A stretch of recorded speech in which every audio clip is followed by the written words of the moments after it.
উনি দেশ থেকে পালায় নাই, আমরা যতটুকু শুনতে পারছি ওখানে নিকুঞ্জ থেকে ওনাকে গ্রেপ্তার করেছে।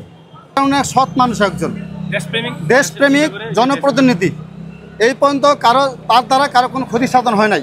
আওয়ামী লীগ বলেন, বিএনপি বলেন, যেই বলেন, তার দ্বারা কোনো ক্ষতি সাধন হয় নাই।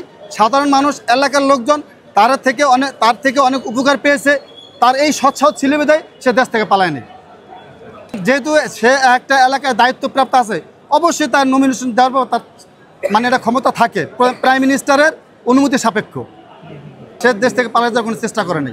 অত্যন্ত ভালো, বিচক্ষণ, স্বচ্ছ রাজনীতিবিদ ছিল এবং সাংগঠনিক দক্ষতার কারণে হয়তো সে খুলনা বিভাগের দায়িত্বপ্রাপ্ত ছিল।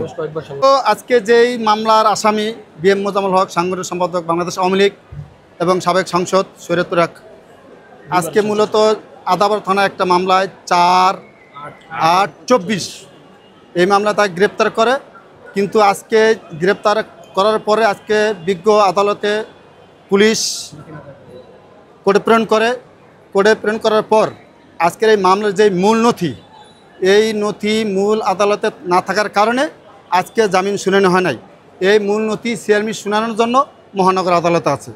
তাই আমরা যেহেতু সে জনপ্রতিনিধি, বাংলাদেশ আওয়ামী লীগের সাংগঠনিক সম্পাদক এবং সাবেক সংসদ শরীয়তপুর 1 আসনের, সেই সূত্র অনুযায়ী সে জনপ্রতিনিধি হিসাবে আমরা তাকে একটা ডিভিশনের আবেদন করেছি।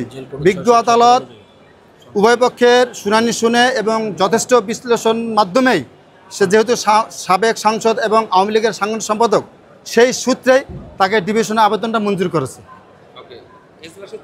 আমি ম্যাটার না, এটা আমি দেখি নাই। হয়তো আমি যখন শুনানি করছি পিছনে হয়তো অনেক লোকজন ছিল, হয়তো তার লোকজন ছিল, কারা কারা ছিল তাও জানি না।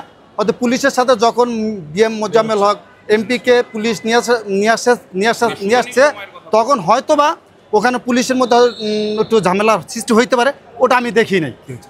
302-এর একটা মামলা দিয়েছে, আর অনেক ধারা আছে, মিলে তো 302।